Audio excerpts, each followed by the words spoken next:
Bugün 21 iyul 2026 yıl. Boshqaruvda gap ko'p ko'rsatuvimizning 7-qismi. Shvetsiya va O'zbekiston misolida. Qayg'usi O'zbekiston, da'vosi Turkiston bo'lgan azizlarim, qalaysizlar? Jonlimsizlar? Xo'sh, mavzuga qaytsak. Nega boshqaruvda gap ko'p mavzusiga qayta qaytishga, kengroq miqyosda taqqoslashga ahamiyat berayotgan sababi vatandoshlarimizni katta qismi dunyo mamlakatlari qanday rivojlanganligini yaqqolroq tasavvur qilmoqlari uchun ham bizning og'iz ko'pirtirib maqtalayotgan hukumatimiz O'zbekiston xalqini qanday holga olib kelganligini yaxshiroq anglasin degan maqsadda bu mavzu borasida ko'proq va kengroq ma'lumot bermoqqa, to'xtalmoqqa to'g'ri kelmoqda. Avvalo jahondagi iqtisodiy, ijtimoiy, siyosiy o'rnimiz bilishimiz, jilla qursa tasavvur qilishimiz kerak. Shunda rejim yaloqilarining, moddohlarining, trollarining piarlariga laqqa tushavermaymiz. Shvetsiya monarxiya davlati. Mamlakat parlament boshqaruvi asosida yuritiladi.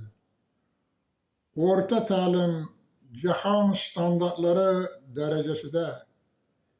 Shvetsiya fuqarolari uchun barcha universitetlarda talabalar davlat hisobidan tekin o'qitiladi. Stipendiya bilan ta'minlanadi. Aholisi 10,600,000 kishi. Aholi jon boshiga yillik daromadi $57,000. Dunyoda 15-o'rinda. Bu bizning pulga 684 million so'm degani. Bizda aholi jon boshiga $4,600. Dunyoda 134-o'rindamiz. Shvetsiya 15-o'rinda, O'zbekiston 134-o'rinda. 15-o'rin qayda-yu, 16-o'rin qayda?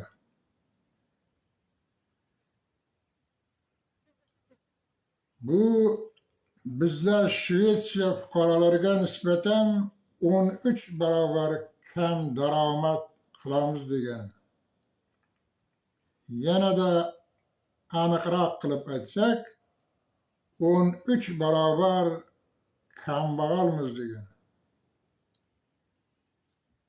Bizning shunchalar tabiiy boyliklarimiz, unumdor tuprog'imiz, yilning 4 fasli ham yashash va ishlashga qulay sharoitimiz, mehnatkash xalqimiz bo'lishiga qaramasdan, nega xalqimiz shunchalar haqsiz, huquqsiz, o'z yurtidan, o'z oilalaridan uzoqda, chet ellarda mardikor? Nega shunchalar ishsizlik? Sababi boshqaruvning yaroqsizligi, prezidentlik boshqaruvi rejimining korrupsiyasiz, talonsiz, byudjetni o'marishsiz yashay olmasligida, bu rejimni nazorat qiladigan mexanizmlarning samarasizligida.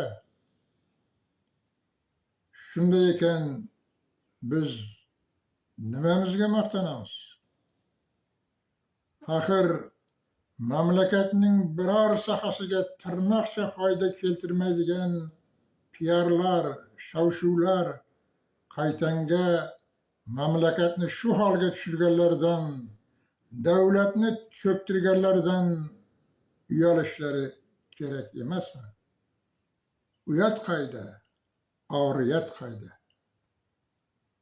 Bu yolg'onlarni, o'g'irliklarni, o'marishlarni ko'rgan, bilgan chet ellik sarmoyadorlar O'zbekistonga investitsiya olib keladimi? O'z xalqi nasibasini o'g'irlashdan, o'z davlati byudjetini o'marishdan tap tortmaganlarga hech bir chet ellik sarmoyasini ishonmaydi. Yaxshi niyatda shartnomalar tuzaverishlari mumkin, lekin bu ularga investitsiya kiritishi majburiyatini yuklamaydi. Mana shunaqa gaplar Shvetsiya, Finlandiya va Norvegiya mamlakatlari rahbarlarining chet mamlakatlar banklariga o'g'irlab pullarni o'tkazibdi degan biror gapni eshitganmisiz? Masalan, men hali shu paytgacha eshitganim yo'q. Chunki ularda partiyalar bo'yicha ham, ishlab chiqarish va bank sohasida ham keng raqobat mavjud. Keng raqobat bo'lgan joyda iste'dodlilar har sohada yetishib chiqaveradi. Qonunlari biznikiga o'xshab qog'ozda emas, amalda ishlaydi. Sotsial, ya'ni ijtimoiy adolat yo'lga qo'yilgan. Mamlakatning daromadi ijtimoiy asosda taqsimlanadi. Bizdachi avval o'zim bo'lsam deydi. Qayga qarama o'g'rilik, qayga qarama o'marish, qayga qarama talon, vaziridan tortib hokimigacha. Mansablar sotilgach va sotib olingach, dunyoda 134-o'rinda bo'lmay, Shvetsiya kabi 15-o'rinda bo'larmidik?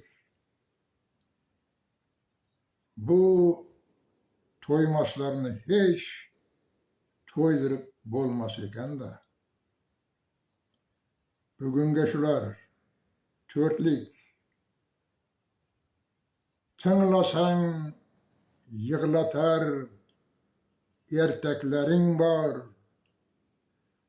Filni toliqtirar emgaklaring bor.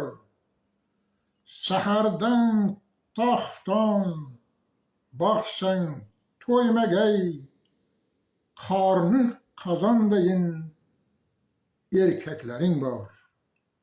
Ko'rishguncha xayr.